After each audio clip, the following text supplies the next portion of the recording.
Good evening, everyone. Thank you so much for joining our webinar tonight, Blueprint to Success, Mastering the NCPA Student Business Plan Competition. We really appreciate all of you making time. I know we're running into finals here, but we're excited to be giving you some expertise and guidance on the Student Business Plan Competition tonight.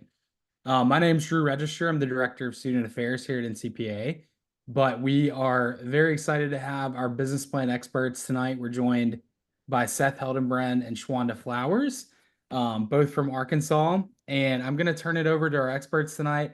They'll be leading the content, and they've been involved with the business plan competition for quite some time and also lead POLA down in Arkansas. So Seth, without further ado, I'll kick it over to you. And if you wouldn't mind kind of diving a little bit deeper into your background and expertise, that would be great.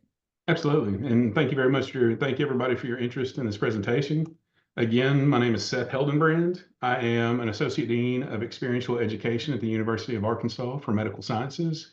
I've also been the NCPA Student Business Plan Team Advisor for some time now. And then me, along with my wife, Swanda, who's also on the call, co-founded the NCPA Foundation UAMS Pharmacy Ownership and Leadership Academy, or POLA. We host students nationwide every year, and we teach them about leadership, self-development, and pharmacy ownership. And also we share our best practices in what we found to be successful in the student business plan competition. In a previous life, I was a clinical pharmacist. I did solid organ transplant for about 10 years before I became an administrator, and I haven't really looked back since. Swanda? Hey, hello, everybody. Yeah, thank you, Drew, for having us tonight and organizing this. I'm excited to get to share some thoughts and best practices to encourage students in the student business plan competition. So I'm Swanda Flowers. As Seth said, Seth is my husband. And so we do work together as advisors for the NCPA Student Business Plan team at UAMS. We also help and will sort of advise teams from other colleges of pharmacy. So if you are in that situation and working on a plan, please reach out. I'm also the co-founder, as Seth said, of the NCPA Foundation UAMS Pharmacy Ownership and Leadership Academy. POLA is probably one of my favorite things that I get to do each year. And I am a former pharmacy owner, former faculty member at UAMS. I still hold an adjunct associate professor title there at UAMS, but my current role is as the managing director and an SBA loan officer in the professional services division of First Financial Bank. One of our biggest divisions in that group is pharmacy. So I'm kind of working on the other side of it now. So glad to be here, and I'm excited for our conversation tonight. All right. Okay, so objectives, what are we going to be doing tonight? Well, if you're new to the business plan competition in general, we'll talk about all of the requirements to be a student team. We'll go over some of the competition deadlines and things that you need to know. We want to share the things that we found were successful with our teams and our best practices for actually writing the written portion of the business plan competition. And then we'll also go into some best practices if you get selected top 3 and you get to compete in the live competition. We have some things that we think are very helpful as well. And then at the end, Swanda will close it out. She'll go over pharmacy valuations, some purchasing strategies, and just some other tidbits about pharmacy financials. So if you haven't heard, the Good Neighbor Pharmacy NCPA Pruitt-Schutte Student Business Plan Competition is a lot to say. We usually just call it the NCPA Student Business Plan Competition. It's been around for quite a while. We couldn't have had this without Mr. Pruitt and Schutte. They gave seed money to get this started, and that's what funds the competition every year. What's the goal? Motivate student pharmacists to create a blueprint necessary for purchasing an independent community pharmacy. So really, it's to give students a leg up on purchasing a pharmacy once they graduate from pharmacy school.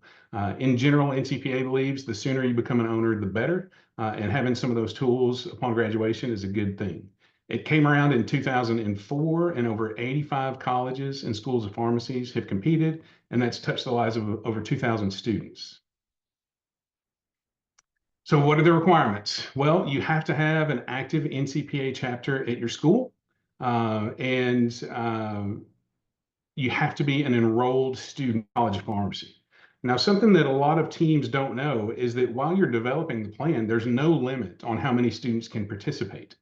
However, when you go to submit the form in May, only 4 official team members can be listed. All 4 of those members must be NCPA members. And so if you have 10 students helping, that's fine, but only 4 will be officially recognized as team members. And those are the 4 people that would be chosen to compete on stage if you get a top 3.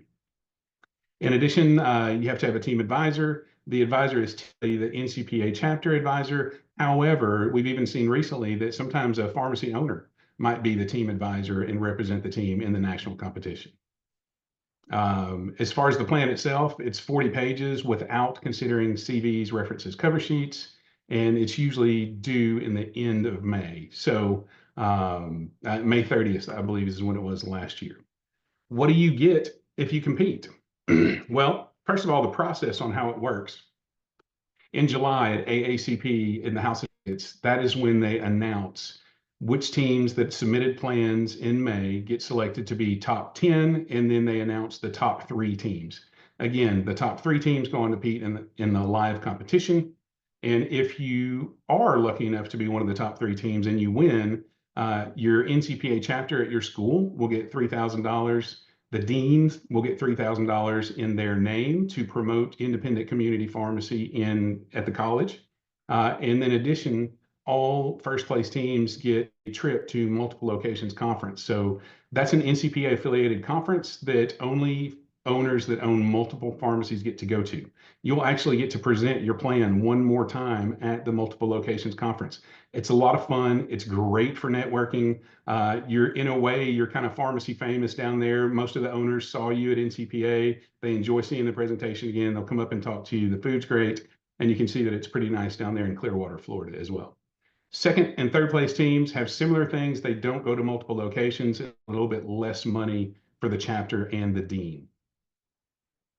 So why am I talking to you about this? I'm talking to you about this because UAMS has been very successful in the business plan competition. UAMS has won 6 times, so that's first place 6 times. You can see we actually won 3 years in a row once. I'll tell you a little story about that. And you can see back in 2012, there's an asterisk. So I have only won this competition 5 times. However, Swanda has won it 6 times. I did not participate or help in 2012. She is the grand champion with more wins than what I have, but about winning 3 times in a row. We had won kind of every other year for a little while. And then I wanted to win 2 years in a row, and that's what I really wanted to do.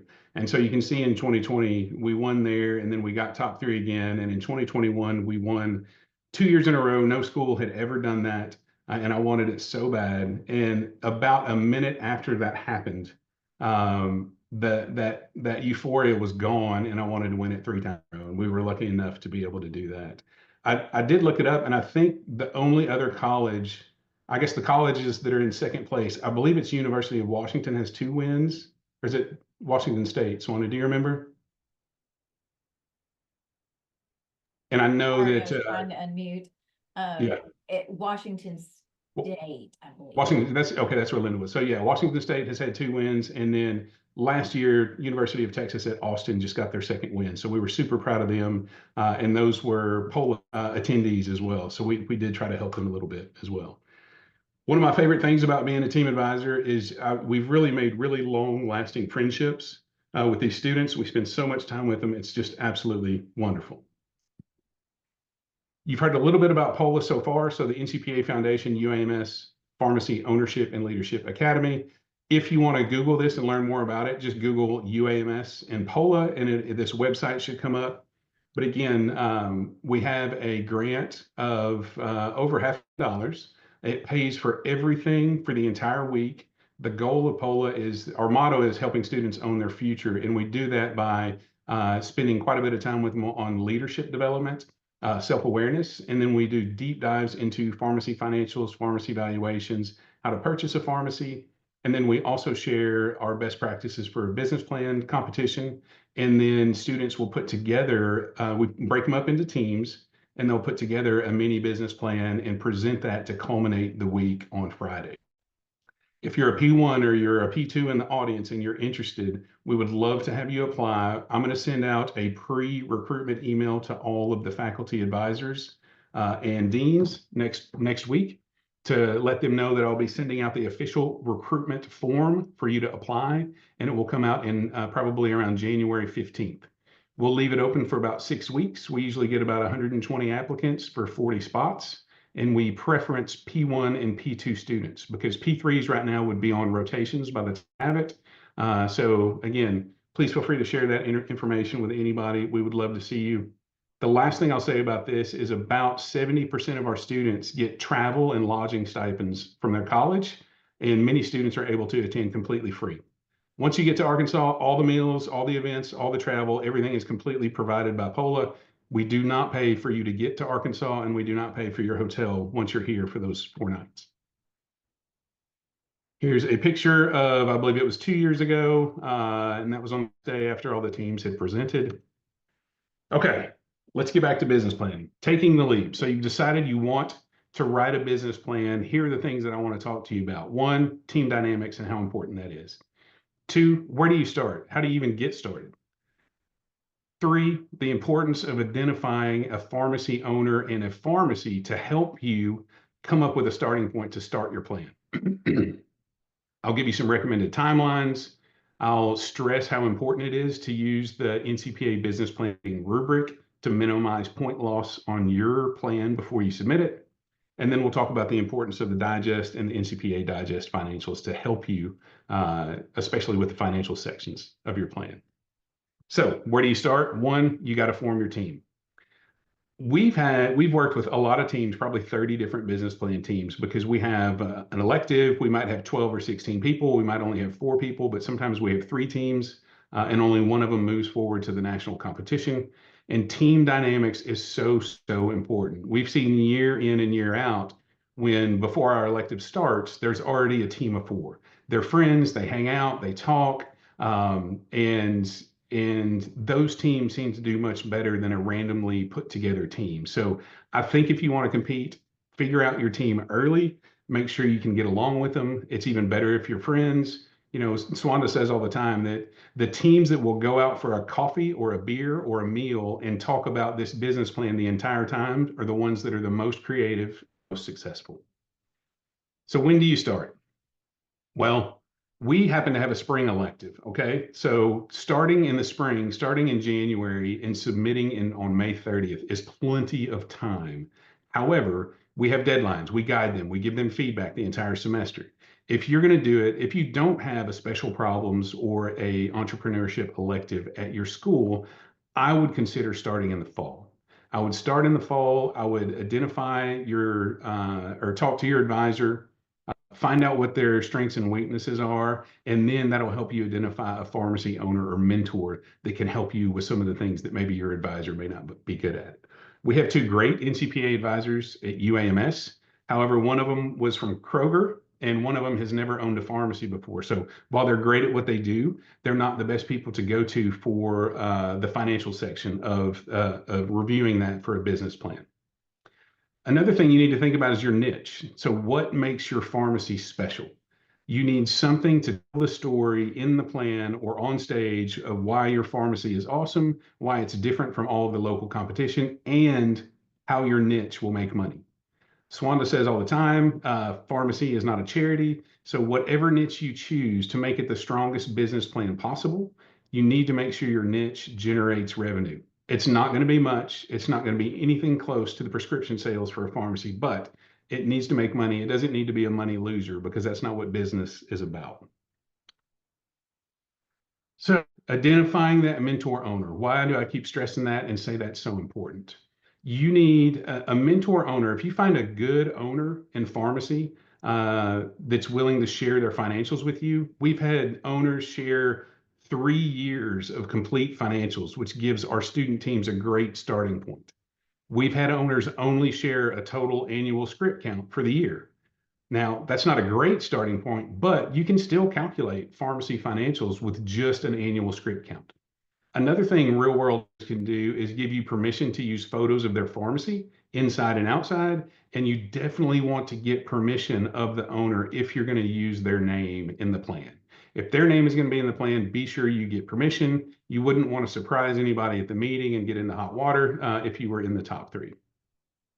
Again, those general pharmacy financials are super important and they're a great starting point. So finding that real world owner is important. Another thing you want is someone, or another reason you want one of these financials are the, my dogs are going to bark. I'm sorry. Sorry if you can hear that.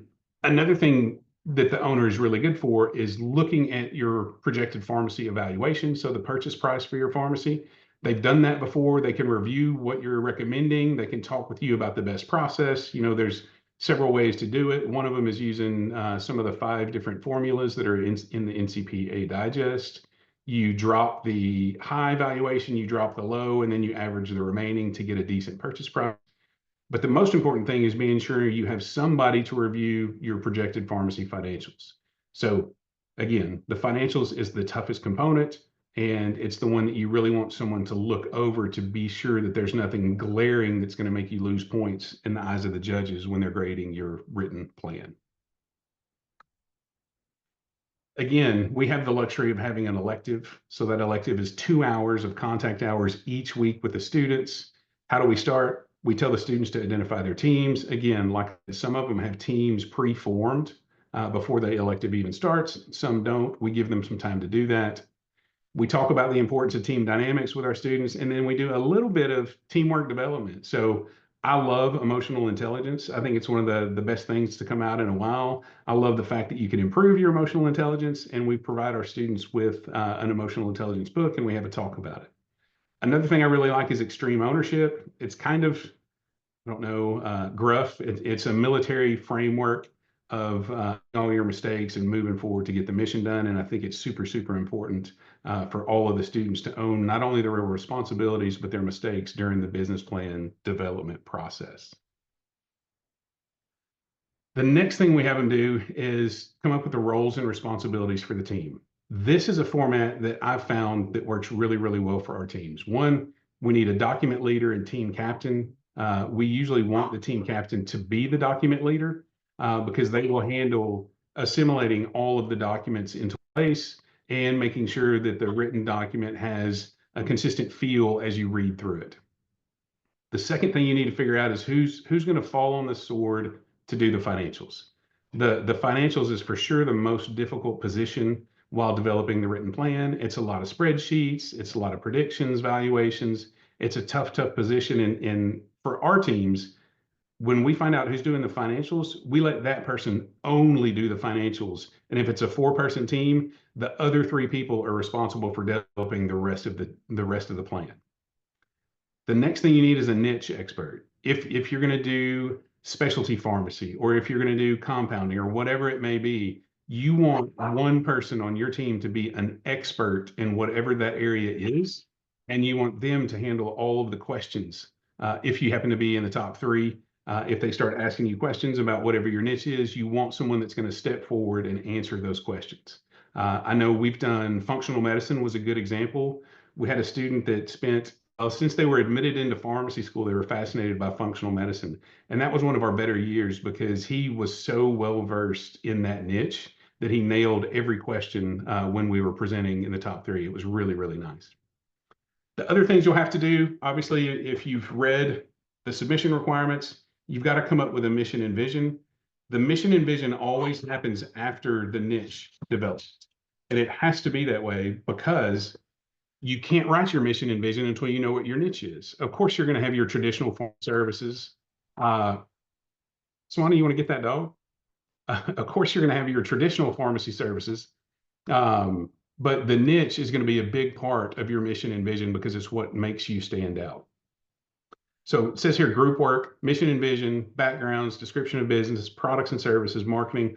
All of those are vital components of the plan, and all of those can be in development with the non-financials team member as the plan gets developed and moves forward. Again, We have the luxury of having this elective. This is a timeline that if you're going to do it in the spring, this timeline works really well. So in the beginning, figure out what the teams are. We have our leadership development talk, figure out what the niche is. Again, you've got to do that before you do the mission and vision. After that, start working on the background. And these are our deadlines. You can work on all of these throughout the entire semester, but these are the deadlines we have for a first draft for the students to turn them in. So the background and description of business comes at 7 or 8, and then products and services. So that includes the description of whatever the niche is and also the traditional pharmacy services. And then we usually close it out with marketing, and then we have financials. The person that does the financials will be working on the financials for a month or more probably.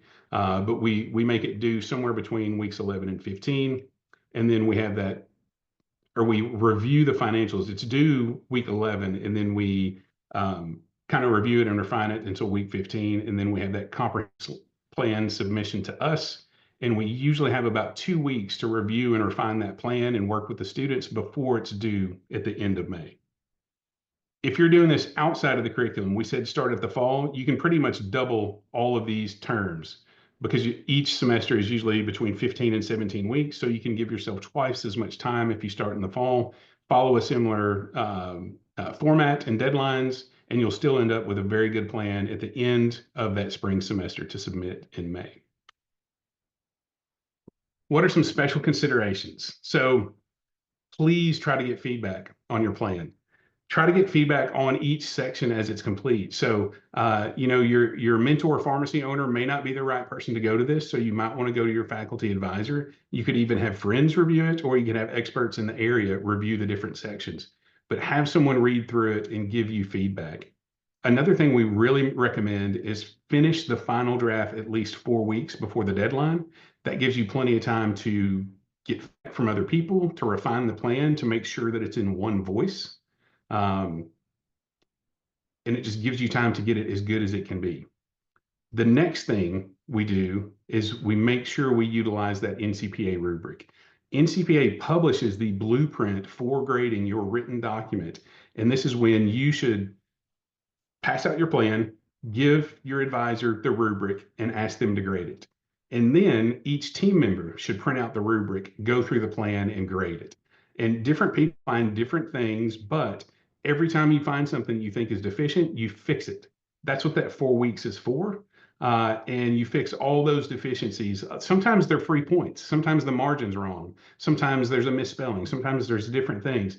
But you want to claw back all of those free points that you can. And the rubric is really, really good at identifying those free points. This is the rubric. It's, I think, 8 or 9 pages long.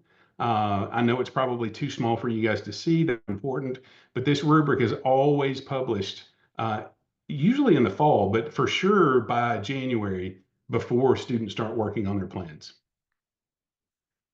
Okay, so let's say next May you've submitted a plan and you find out in July that you made the top 3. What do you do now? Well, that's when, in my opinion, the real work begins, or at least it does for our team. So you'll find out middle of July or so, and that's when you really need to start working on a slide deck and start working script. We usually use Google Docs, and we have each person, whatever portion of the script they're responsible for, they'll put it in there, it'll have their name by it, they'll time it out, and they'll state by their section how many seconds it was. We like to aim for, the limit is 20 minutes. We like to aim for 19 minutes and 30 seconds, because if you're nervous and you talk a little fast, you might finish at 19 minutes, which isn't too short. If you have a couple of errors or a couple of flubs, or you can't remember your line, you might need a little bit of extra time. You don't want to go over 20 minutes because I think teams are starting to lose points if they go over. So a good safe estimate is to aim for 19:30. Another thing that I would do is the slide deck. Some teams just have slides and they just click through slides and there's no animations and they're not that flashy. Our slides are always very, very flashy. Sometimes they even look like you're watching a movie. It really engages the audience. They're listening to what the teams are saying on stage, but they're watching the slides because something is always going on. One year we had a slide deck that I want to say had 300 clicks. So it might have only been 30 slides, but there were 300 clicks because of all of the animations, the fly-ins, the transitions, and other things. That may be a little too complicated for some teams to do, but the finished product was really, really good. The last recommendation I have is I recommend every team assign one slide clicker. So one team member on stage is holding the slide clicker. I recommend that they hide it. It's better when the audience has no idea who's changing the slides. It's really slick, it's really clean, and it's really cool. Why do I recommend that? I recommend that because you lose time passing that clicker from person to person. Sometimes it gets dropped. It always takes a few seconds. They have to orient it. They might click the wrong button and the slide goes backwards. If you have one person that does it all the time, they can really handle the transitions well, and they can really handle the slide changing well as well. Okay, so again, July, start getting your script ready, start timing your script. In August, our teams start weekly live presentations. So during COVID and even after, they would typically come to our house. We have a big television. They would sync up to the television and they would do a live presentation. Usually in the beginning, we might interrupt them and tell them to say something different or change something if it didn't make sense. But they would get immediate feedback, and sometimes they would present twice. We would give them feedback. They would implement that feedback. They would read it again. We would always take notes and try to improve the process. One thing about August is doing these weekly presentations, we let the students utilize notes. So they can use an iPad, they can use phone, they can use whatever they want to. But in September, we still continue these weekly presentations, but notes are not allowed. They have to memorize their sections. Now that may sound a little bit scary, but when you memorize them in September, you will have them down by October. The first time they try to present without notes, it's usually not great for everyone. Sometimes a student or two will stumble, but usually one student knocks it out of the park, and that puts pressure on the other students, and they really, really perform well. So weekly presentations, immediate feedback, no notes in September. In October, you're gearing up for the meeting. We like to have one high stakes presentation. So at your NCPA chapter, try to schedule it, at the end of September or early October, where you can actually present this to your students, your faculty at the NCPA chapter. It's nerve-wracking, but it's good practice. Live competition. You're there in front of your peers and your friends and your faculty. It's really good to do some sort of a high-stakes presentation before the competition. Another thing Swanda and I always do is we fly out with the students on Friday. We try to get there in the afternoon, and we make the students not only go check out where they're going to be presenting, what the technology looks like, what the stage layout looks like. We make them present one final time to us before the competition, and then we shepherd them back to their hotel room so they don't go out and have too much fun and throw off their game next day. So let's review these best practices for the competition. One, team selection, team dynamics are key. Think about that if you're thinking about forming a team. We always recommend a strong team captain. Team captains are the ones that are going to get on the students. If they miss a deadline, they're going to keep the train rolling down the tracks. Please keep strict written plan deadlines, whether you're doing it for the fall and spring or whether you're just doing it in the spring. Hit your deadlines, get at least the first draft done so you get some feedback and move forward. That prompt actionable feedback from the written document. So if you have a mentor or an advisor that's giving you feedback, it's super important to try to communicate your expectations that you need the feedback within a week of giving it to them. You don't want it to take a month to get feedback on a section. So that prompt feedback is super important. Another best practice is that 360. So you download the NCPA rubric, and everybody on the team, plus the advisor and the mentor, if you can get them to do it, have them grade it, and then go after those points that are weekly in-person presentations are critical. I think doing it over Zoom, you can do it, but it's easy to continue to read your script when you're by yourself. And I don't want to say cheat, but it's easy to not, recite from memory on Zoom is what we found. We really like it to be in person. And then lastly, I do think the best practice is trying to figure out that high stakes presentation. So I think that's the end of my section. We will open it up for questions after Swanda's section, which starts now. So I'll answer any questions as soon as she finishes. Okay, yeah, and we can, I know that's a lot of information and, if you haven't participated before, it can seem a little overwhelming. I think if you have participated before, it can seem a bit overwhelming.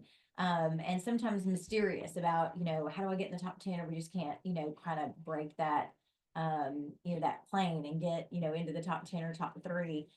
So I just encourage you to think about best practices that Seth just shared. Reach out to us. We will help in any way that we can. So, the part about the business plan, I think that sometimes is the most difficult for students, is the financial part. And it really is not that difficult. And so I just want to kind of walk through this. And this really is real life, what we talk about, valuation and purchasing a pharmacy, and what you would need to know and be prepared. Because remember that although this is a competition, and we want to help you be successful in the competition piece, the point of the competition is so that you are prepared, after you graduate, you're practicing for a few years, and you have that opportunity, to purchase a pharmacy, to enter into a junior partnership, whatever that opportunity might be for ownership. We want you to be prepared. And so that's what this competition really is all about, is preparing you for the day that, you have the opportunity to own. So, okay, so, next slide, Seth. All right, so when you are thinking about, either creating your narrative for your business plan or in real life, there's a couple of things that when you think about, a buyer, a bank is going to want to see. In most situations, you are going to be getting a loan from a bank. Okay. For the point, from the competition perspective, you are presenting a business plan as though you are presenting it to financiers. Okay, so to lenders. So keep that in mind. We've seen a few business plans in the past where they might do a junior partnership, or they might have, other investors or things going on where they really don't need a bank. And then the question is always, okay, well, why are you presenting it to a bank if you don't need our money? So think about that also when you're thinking about putting your plan together, is that the audience for your plan is a lender. So we want you to have good credit. Okay. So you guys are in school. It's probably a little overwhelming to think about your personal financial statement and what you look like, because you probably have student debt, you're not working, other than maybe as an intern. And so don't worry about that too much. What you can worry about is being sure that you protect your credit. Okay. So be sure that you are servicing your debt, be sure that you are watching your credit score, doing all the things just to be a good borrower, a good steward of the money that you do have. Okay. You're going to need your pharmacist license. So one of the things that's important to us as a lender is that although there are some states that allow non-pharmacist owners to own pharmacies, and we do finance those sometimes, you've got to have, access to a pharmacist. And so really our preferred borrower is a pharmacist. So somebody that has a license, because obviously, as we know, if you don't have a pharmacist there, you can't open the doors, right? And so that's not going to be a successful business. And so, your pharmacist license. So continue to study and work hard and get a license. Passion and desire to own a business, a great mentor. A lot of the things that Seth was talking about earlier, about looking for either faculty, advisor, owner, mentors who can help you with the plan.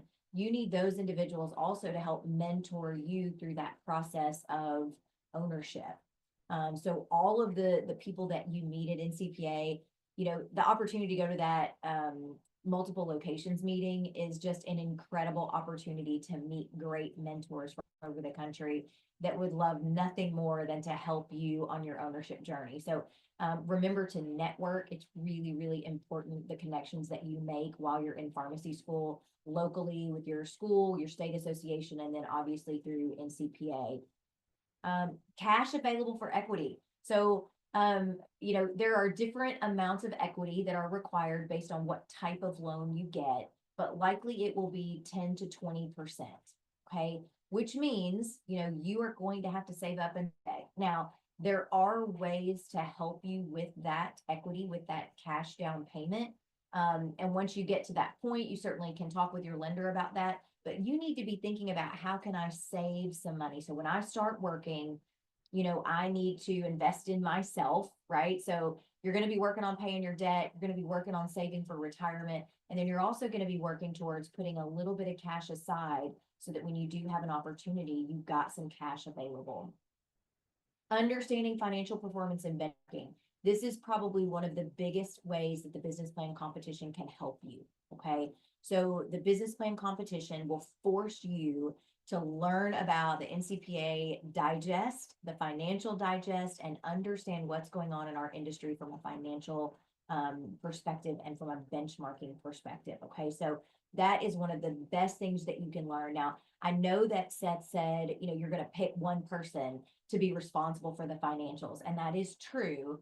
However, every single person on the team needs to, be at those meetings, needs to contribute, needs to learn, because all of you need to learn the financial pieces of that, even if you're terrified of it or, think that you don't understand it. You're smart enough to be a pharmacist. You're smart enough to figure out pharmacy financials. Okay. Find the right pharmacy. One of the hardest things is, for you to have, a certain location, a certain type of pharmacy, a certain thing, in your mind and not be flexible. A lot of borrowers come to us and say, I want to do a startup. A lot of students in the competition want to do a startup because they can't find that perfect, diamond in the rough that, this is exactly what I want. I found my needle in a haystack. I found the right pharmacy. Kind of get that out of your head. Be open-minded and find the right pharmacy based on your situation. Where are you willing to go? What does the community look like? It could be maybe, it's a pharmacy, an owner that is aging and ready to get out. I mean, whatever that is, find the right pharmacy, but be open to those opportunities. Understand the opportunity. Okay. Really look at it. I have a lot of people that come to me and say, oh, I haven't seen the financials, but I want to buy this pharmacy. Well, you don't know that you want to buy that pharmacy if you've never seen the financials. So do your due diligence. Okay. You're going to have access to a lot of information. Ask those people around you, ask your mentors, your accountant, lender, whoever that is, to help you work through some of that and do your due diligence. You're going to negotiate. That may be something that, you haven't done before, or you feel like you might not be good at, but you are going to be making a business decision. And I do say all the time that pharmacy is not a charity. And the other thing that I say is that this is not an emotional decision. This is a business decision. And there's going to be some negotiations that go on as you're looking at what type of purchase you're going to enter into. Next slide. Okay.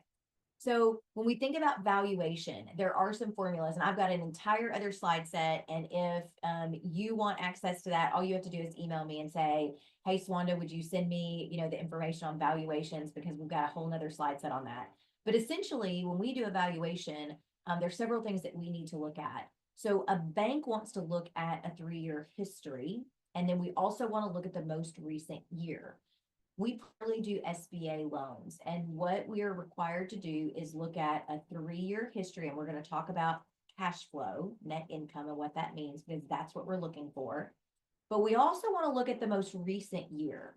So you can get into a situation sometimes where you look at the 3-year history, but maybe 3 years ago was the best year. Okay. And it's declining, it's getting worse, right? So that's why you want to look at what's the RX sales report. Okay. How many scripts? Many of those are generic versus brand? How many of those are insurance versus cash? What does this really look like? And so you're going to want to get some of those reports in addition to 3 years of tax returns and the current year profit and loss and balance sheet. I also have separate slide sets on profit and loss and balance sheet, and certainly would be happy to share any of that information as well. Next slide. Okay. So when we look at value in a pharmacy, there's a couple of things, and I'm going to talk about competition, and then from the NCPA business plan competition, and then I'm going to talk about real life. Okay. So for the NCPA business plan competition, one of the things that you want to think about, and even as a first-time buyer, you're probably not going to go in and buy a store that's doing, 6 to 8 million in revenue as your first purchase. Okay. number one, it's going to be expensive. Now, maybe you have that, that nest egg saved up and you're able to do that. But oftentimes for a first time borrower, that would be a lot to bite off. Okay. So when you're thinking about it, there's a real sort of happy medium, sweet spot when you're looking at identifying a pharmacy. And so if it's got more than $3 million in revenue, okay, that's probably a pretty good store. They probably have some good profits. Their cash flow is probably enough to support the debt. Okay. So remember, a pharmacy owner that doesn't have any debt may be making a great living on their store. But when you take away debt service of a new owner, so a new owner is going to have to pay this loan, right? So now you've got this debt payment the current owner doesn't have. All of a sudden, it doesn't look so good, as far as what you're going to be making as a pharmacist. So you really have to look at that. If you are looking at a store with less than 2 million in revenue, often that's really difficult to make that cash flow, okay, to have enough profit there to service any kind of debt. So keep that in mind. Now for the competition, you may be able to really tell a story about taking this underperforming pharmacy and changing a lot of those key performance indicators to then create a store that is generating a lot of profit and doing well. So there's a couple of different strategies there when you're thinking about the competition. In real life, you don't want to get into a situation where you're trying to save a failing store in most cases. Okay, so think about that. Now, if the store is struggling, one way to look at it is be sure that the price makes sense. Okay, so it's you want to think about the fact that if this is a store with less than 2 million in revenue, you should be able to get a really good deal on the purchase price. Okay, and in that case, it might still make sense. Okay, you need to work through the numbers. The other thing on here that you want to think about is most of these stores, pharmacies are in rented spaces, right? So they don't necessarily own the building. In some cases they do, and that's an awesome investment. You can purchase the real estate, but you've got to look at the rent. Does the rent make sense? How is the rent going to be impacted with a new owner? Are you grandfathered in? Is the rent increasing? Rent next to your staffing, next to your payroll, is probably your biggest expense. And then the other would be poor, unclear, outdated financials. Okay, so if you're looking at a pharmacy and the owner's not willing to give you, anything, today, let's say we're looking at that today, we're ending 2024, and they're giving you 21 and 2022 tax returns. They won't give you 23 or 24. That's a huge red flag. Okay, so in real life, that's what you need to think about. Now for the competition, what we often do, we often have our students ask for outdated financials that we can use. Okay, so a pharmacy owner may not want to give you the most recent financials for you to use in the competition, but very likely they'll give you tax returns that are 3 or 4 years old, and you can use that as your starting point for your financials. And that's a really great strategy so that you have real numbers to use, but it doesn't necessarily put the confidentiality of that pharmacy's financials at risk. Next slide. Okay, so basically a pharmacy is worth what you're willing to pay and what a lender is willing to invest and what the seller is willing to take.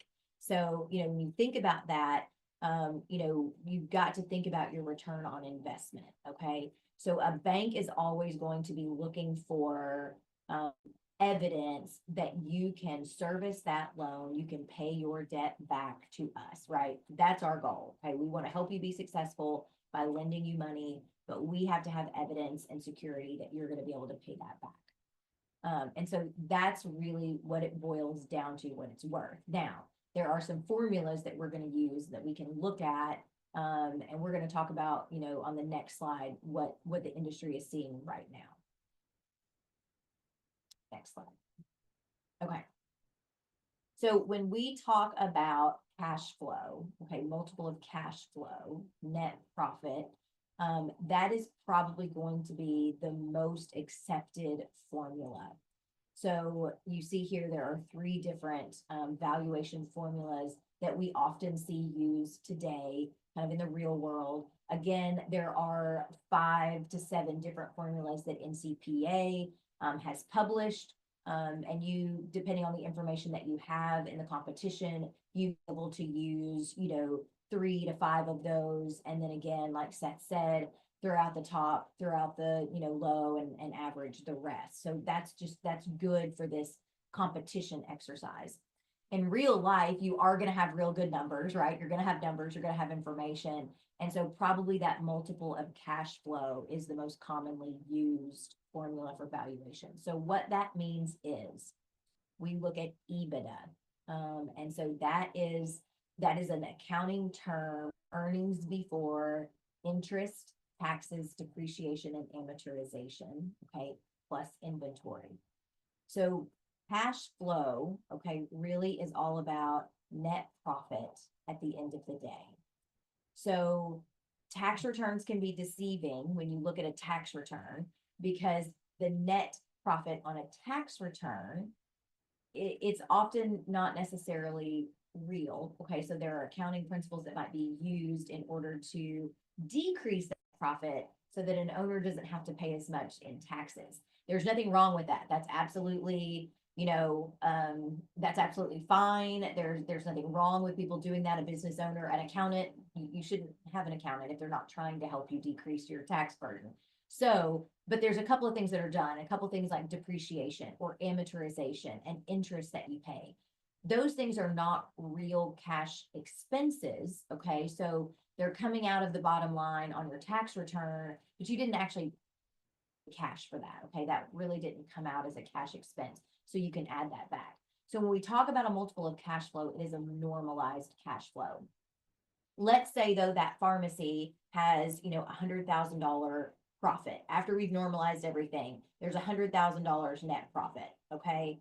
So what we're saying here is that the market average is going to be 2.5 to 4 times that. So then it would be 400,000. So, right. So 100,000 times 4, $400,000 plus the value of the inventory. And that would be the purchase price. Okay. It's not, any kind of a crazy complicated formula. It's actually pretty simple.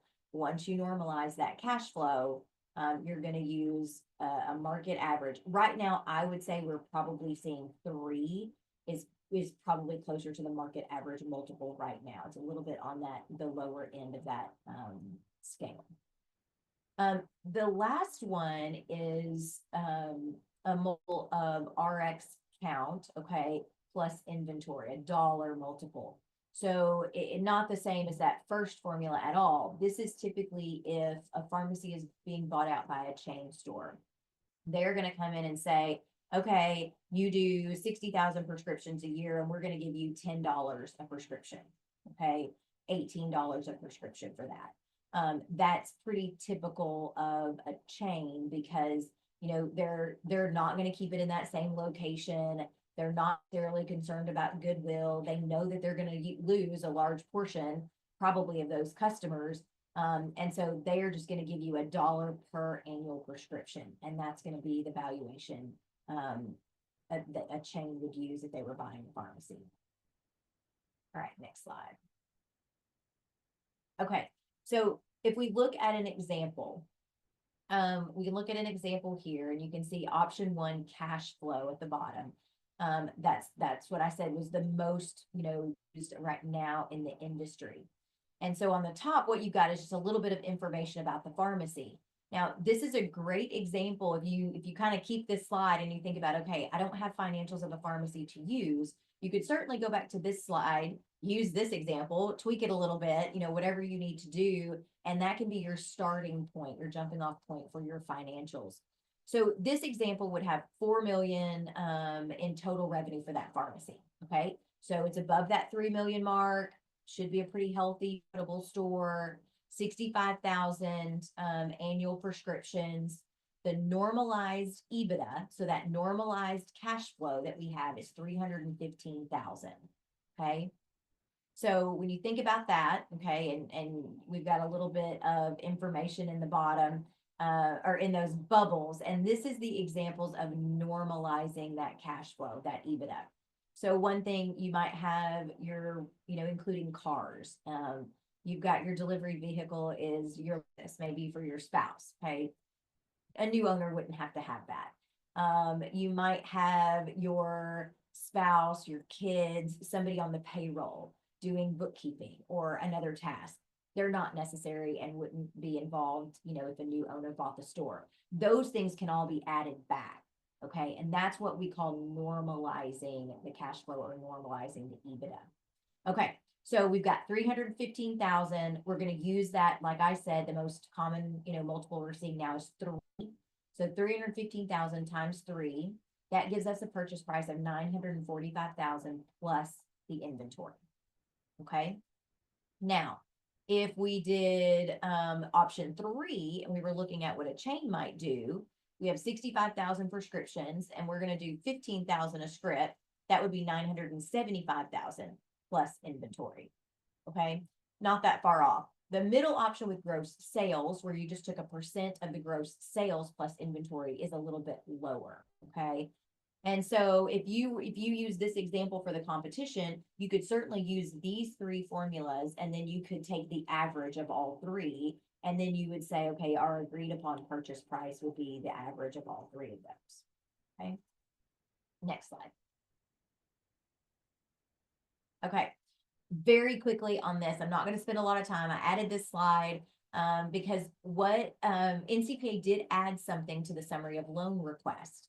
And that is the debt service coverage ratio. Okay. So this is new. It's on the summary of loan request. It's not something that I think a lot of students were understood how to look at or were really thinking about. Okay. What that means is, what debt service coverage ratio means is how much cash flow is there. Okay. How healthy is it so that you can pay the debt, service the debt that's going to be due, and what is left over. Okay. So if you are, say you did have that 315,000 cash flow in this pharmacy, like our slide right before, you got 315,000 in this pot at the end of the year. Okay. Well, if your debt to me, to the bank, okay, if your debt service is 315,000, I'm probably not going to give you a loan, right? Because there's no wiggle room. If you lose some customers in the transition, if, goodness forbid we have anything like COVID again, if something happens, I mean, your air conditioner goes out, whatever it, I mean, if you have any kind of decrease either in your revenue or increase in your expenses, you are not going to be able to service the debt if it's at a 1-to-1 ratio. Okay. So what do banks look for? Banks look for a 1.3 or more. Okay. So we want to see that you've got 30% extra.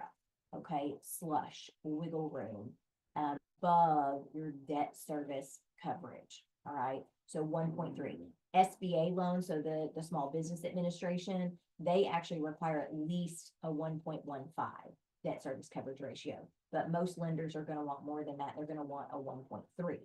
So what does that mean? When you're putting together your summary of loan request and you're looking at that pharmacy, what that's going to tell you, if you calculate your debt service coverage ratio and it is not, it's 1, or it's less than 1. Okay. What that tells you is you're probably overpaying. Okay. You're probably overpaying for that pharmacy and you need to go back and relook at that purchase price. Okay. And again, happy to go into more details with specific examples if you guys have those. All you have to do is ask. All right, next slide. Okay, so this is how you would calculate that, and it's very simple. So net income divided by your debt payment, okay? And that is so everything that's available at the end for you to service the debt, okay, cash flow available to service the debt divided by your annual debt payment. So these are annual numbers. That's going to give you that ratio. So again, like I said, if you had 315 available, like in our example, and your debt payment to me is 315 annually, well, then that ratio is a 1. Okay. You're probably overpaying. You might want to go back to your example and say, okay, I'm only going to pay that option 2 valuation formula, right? So we're going to renegotiate with the buyer because we know that makes sense if we can't even service our debt. Okay, that's putting you as a borrower in a bad situation. This is something now that judges in the competition are looking for. looking to be sure that you understand, what that means to be able to service the lender debt. Next slide. Okay, so the NCPA digest. So this is your end all be all. You need to understand the digest. You need to have a copy of it. You need to understand financial trends, niches. As Seth said, the niches are important. We want you to be creative, but don't lose the pharmacy. You need to think about the fact that you've got to make money, okay? And we still make money by dispensing. Yes, we get paid well now for some vaccines and some clinical services, tests to treat, all of those things we want to see in your plans. But when you work out the financials, you'll be able to see how much that really contributes. Now, if that helps you make $100,000 more a year, obviously that's awesome, right? And we're practicing at the top of our license, but you can't get away from the rest of the pharmacy and our dispensing. You just can't get away from it just yet. Okay, next slide. I think I have 2 slides. Okay, so when you look at the digest, you're going to be looking for a couple of things in particular. And that is some of these tables. It's excellent information. Spend some time going through it. Again, it is not difficult to understand, but it just has so much rich data that you're going to use in your business plan, okay? So one of the things you're going to look at is the average prescription charge. And you can see on that screen, $59.84. One of the biggest questions students ask is, how do I do projections? How do I know how to do that? How do I know if I increase by 10 prescriptions a day, every day for the next 12 months, how do I know what that means in revenues? Well, you can use this average prescription charge, multiply it by the increased number of prescriptions, and that gives you the additional revenue, okay? But that is the number that you need to keep focused on when you're thinking about growing the pharmacy, or what does it mean if I get a new customer and they have an average of 7 prescriptions, a month? What does that mean at the end of the day from a revenue perspective? That number is what's going to help you. Next slide. And then the other thing you're going to be looking at is kind of basically what this is an abbreviated income statement. Okay. Digest does a beautiful job of showing you the trends over the last, 10 years. And so you can look at that and see, okay, what's the cost of goods sold? What does that mean for gross profit? What should my payroll look at? So if you get a tax return from a pharmacy, you can easily look at the payroll expenses. And if those payroll expenses are 16%, okay, you're going to say, okay, hold on, because I know that from the digest, it should be around 12%, right? Or 13% in the last couple of years. It shouldn't be 16%. What's going on? What story is that telling me? You look at cost of goods, for example. If you look at cost of goods and their cost of goods is 83%, what's the problem? Are we not buying well? Do we have too much inventory? Are we not using a perpetual inventory system? What story does it tell? Every single one of these key performance indicators that you're going to find in the digest tells a story about how that pharmacy is operating. So you've got to remember to look at the financials through the lens of what story is this telling me about the pharmacy. It's not just a number, okay? But it literally is telling you how this pharmacy operates, how you can improve it, what needs to be done. It should be generating all kinds of questions about what's going on in this pharmacy. So those are just a few, just really quick, how you're going to use the digest. And again, I have another whole, talk on, specifically walking through the digest and what that looks like. And hopefully we'll get a chance to share a lot of different pieces of information with you and a lot of the things that we share at POLA. But this is just to give you a little sneak peek at the digest and how you might use this to help you improve your business plan for the competition and help you understand pharmacy financials that you're looking at in real life. All right, so now questions. Now I think I saw a chat from Drew. Oh, I'm moving that. No, Drew put the most recent financial digest slides, which is great. Everyone on this should download that. It's hard to come by sometimes. The NCPA digest can be found on their website as well. And then someone asked if the slides would be posted. And absolutely, well, they're not going to be posted. I'm going to email this slide deck to Drew, and he should have a list of participants, and he can email it out to the people in attendance. And Seth, just to jump in really quickly, we'll also be posting the recording from tonight's session on our website, and we'll include that in our newsletter as well. So if you And guys have any chapter members who weren't able to make it tonight, we'd be happy for you to share this with them as well. okay, and I would be fine if you want to post those slides along with it. I would be fine with that, Drew. Excellent. Thank you, Seth.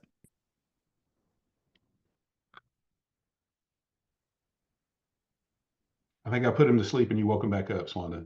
Well, it's a lot of information. I don't know. I think you did a great job, Seth. You both did excellent. If anyone has any questions, you guys can paste those directly into the chat. We welcome you to come off mute if you are comfortable enough to ask in person, whatever you guys want to do. We'd be happy to take any questions you have. I am also sharing my email in the chat as well. I'll do the same.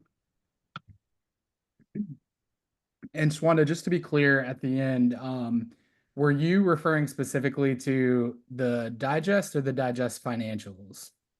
So the digest has a little bit of that information, but obviously the financials has more. And that is protected, but often that is, kind of, it's password protected.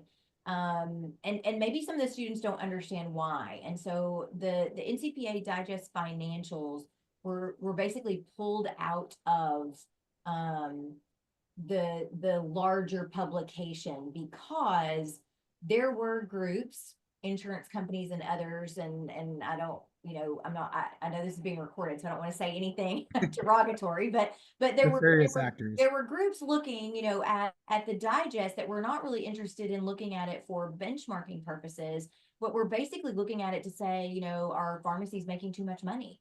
Our profits too high, what's going on. And really, I think it was decided that it was best to protect some of that information that our pharmacists were sharing. I mean, our owners are sharing their financial data and putting it out there. And so it is protected for members and owners.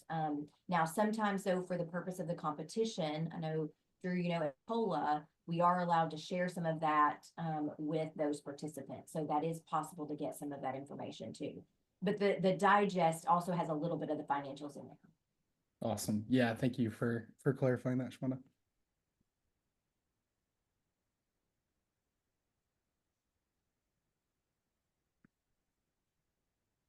Shwanda, when you were going over the good versus bad and on the one slide, were the attractive value versus the not attractive value, are you talking about you want the greater than 3 million and then like from there show a plan to get above that? Or do you want something in the middle and show above that, like between the 3 and the 2? Could you Yeah, are you explain talking about in real life or for the competition? for the competition? Okay, so for the competition, there's a little bit of leeway there, right? So for the competition, you can have a little bit of an underperforming store. Way, one of the things that is important in the competition is that this is a learning exercise. So if you've got a perfect store and there's no changes that need to be made and you just want to buy it, I mean, I guess that's great, but it's better for you to be able to say, okay, I know that this store their cost of goods is too high. I know that their payroll is too high. How am I going to impact those performance indicators to make this store more successful? So in that case of the competition, you might pick something between that 2 and 3 million. Okay. And then by the end of year 3, you're going to grow that to, 4 or 5 million. So that's kind of the approach you might take for the competition. Yes. And That makes sense. the story that you always want to tell is you're buying an underperforming store that's not turning over their inventory quickly enough, that's not using inventory management systems, that's not purchasing smartly, and you always want to have a cost of goods sold that is too high. Every point you bring down cost of goods sold puts money in your pocket, net profit. So that's something that we tell every team to always think about doing. And what Swanda just says, you don't want to buy a perfectly performing, well-oiled machine because you don't get to tell the story of how awesome you're going to make it over the next 3 years. You always want it to be way more awesome than it was when you bought it. Now, for a lender, I want you to buy a great store. So, in real life, I want you to do that and not have to work so hard. But yeah, but remember, when you're buying an underperforming store, you're gonna have to get it at the right price, or that debt service coverage ratio is not gonna work. Okay. And a lender it's not eligible for financing if you don't have a debt service coverage ratio of at least 115. Okay. So that's sort of that, where you get into that, you got to find that sweet spot of, yes, there are lots of improvements that you can make, and you can talk about how you're going to do that, and really let kind of the judges know that you know what you're talking about, you've done your research, but also makes sense from a lending perspective too. And I'll have one more plug for Polo, because Pola teams have been in the top 3 the last 4 years, and Pola teams have won the competition the last 2 years. So UAMS is a little bit less involved with competing in the competition, mainly because our class size is down. But we're still able to coach and help those teams. And if you're interested in doing this and you haven't been to Pola, I highly recommend it. It'll give you a leg up, and they seem to be getting good results. We give you all the secrets for a full week at POLA. So Seth, I have a question actually. Can you give any guidance to teams, or at least when you're working with your teams, in terms of identifying a niche? Where do they start? Does that typically come from a particular team member's passion? What sort of guidance do you give them on that? That's a great question. It usually works out best when one of the team members is already passionate about whether it's compound, specialty pharmacy, or functional medicine. But really looking at the trends in pharmacy, whatever your niche is in the US, some pharmacist has already implemented it, is doing really, really well with it. So Google is your friend. If you have an idea, start Googling pharmacies with that idea or that niche, and then start reading about what they're doing and how they're implementing it. And once you nail one down, just researching what are the revenues you can generate from it and how it's going to impact your business. But I can't tell you, when we're working with multiple teams, we might shoot down 1 to 2 niche ideas before we land on one that we let them move forward with. It's difficult working with that mentor as well. They're going to have friends that own pharmacies that either have done this and failed or have done this and succeeded, and they'll be able to guide you. yeah, I Thanks. would say also, state associations are great places to sort of look, what is the state association putting out there? What are they contributing to, helping with? Those are great places to get ideas. The Digest, is a great place to look at some of those niches. But I think Seth and I, when we turn some of the niches down, either one, it doesn't make money. Okay, there's no way to bill for it. So you gotta get away from those ideas where if there's not a way to make money or bill for it, and it's not a reasonable cash-based service, then it probably won't work. The other thing that the reason that sometimes we shoot them down, because they lose the pharmacy. So you don't want to create a niche where you basically you can't tell it's a pharmacy. So you stay true to the fact that you are a pharmacy when you're thinking about creating the niche within that. We do have a question in the chat, Swanda, from Anna. So how would businesses approach economic instability after making so many investments in their business? And I guess she's referring to the loan or improvements in the business. Yeah. So I mean, that's what that 0.3% is when you want the loan to value, right? That's yeah. what she's referring to, I think. Yeah, maybe so. So, I guess that's one of the things that, as you're entering into this, you have to be aware that, I mean, there may be instability. I mean, you may have something might happen. So not only do you need to think about that, margin that you've got in that debt service coverage, right? You've also got to think about, have you personally prepared yourself to not take a paycheck? So many owners right off the bat, they're going to be the last ones to get paid, right? So you've got to pay your staff, you've got to do that. So have you created a personal financial situation so that if you don't pay yourself for 3 or 4 months, that's okay. You can still service your other debts in your personal life, right? So there are some things like that. Hopefully a lender wouldn't you know, if there can anything that we can foresee or, you know, prevent you from into a bad situation, I mean, lenders should be willing to say no. And you know, this isn't a good deal. We can't finance that. And when that happens, it's not the lender not wanting to do business. You might want to step back and say, okay, what are they saying that I didn't see? You know, am I being emotional about this? You know, but so hopefully on the front end, we can, you know, make some, you know, accommodations for all of those things so that you don't wind up in that situation. If you do, you should always probably have a line of credit available. So all of our business plans include a request for the loan and then an additional line of credit. So that way you've got another $75,000, $100,000 sitting there that you're not paying interest on if you don't need it. But if something were to happen, you have additional funds available. So that's always a very wise approach, is to have an available line of credit for you if you need it. And then the other thing is wholesalers are really great about helping when, you know, I mean, if you think about COVID and you think about DIR fees and the struggles we had the last couple of years in pharmacy with DIR fees and decreasing reimbursements, wholesalers really stepped up and tried to help and change their, you know, how often you were paying or give you a deferment for a few months or, but, you know, wholesalers are also a partner in this business venture, and they should be viewed that way. So choosing your wholesaler is really important. We've got great wholesalers. There's, you know, I work with all of the big wholesalers and some of the small ones. They are all wonderful and you just the right one for you and your business. But they're all really good about also helping if there, you know, there are some times of instability where, you know, funds are scarce.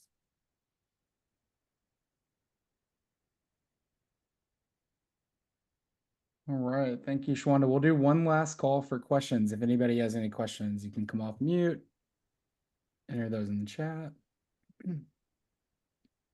And as we're kind of wrapping up here and doing the last call, I just want to give a huge shout out to Seth and Shwanda both.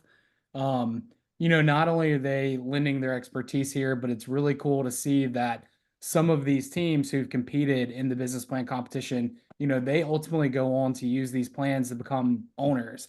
So not only are they lending their expertise, you know, they really are helping to foster this next generation of community pharmacy owners, which is just, you know, really, really exciting. So just want to give a huge thank you to you both for lending your time and expertise tonight.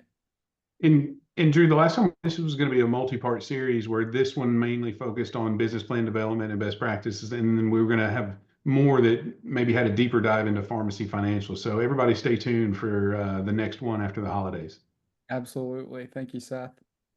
All right, guys. With that said, we will wrap things up. But again, thank you to Seth and Shwanda, and we look forward to seeing you guys in the new year. Have a great night. You Thank bet. you for having us. Happy holidays, everybody.